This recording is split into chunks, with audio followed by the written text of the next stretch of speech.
ఈ వాక్యాన్ని వీక్షిస్తున్న సహోదరి సహోదరులందరికీ క్రీస్తు పేరట వందనములు.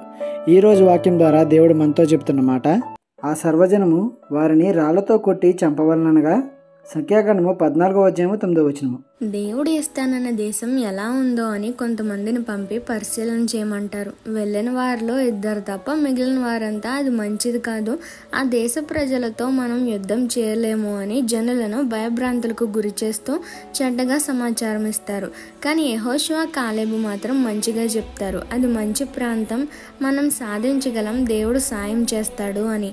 దేవుడే పాలు తేనెలు ప్రవహించే దేశం ఇస్తాను అన్నప్పుడు వీరికెందుకు భయం? దేవుడు మనకు తోడుగా ఉన్నాడు, భయపడొద్దు, వెళ్దాం పదండి అంటే రాళ్లతో కొట్టి వారిద్దరిని చంపాలనుకున్నారు.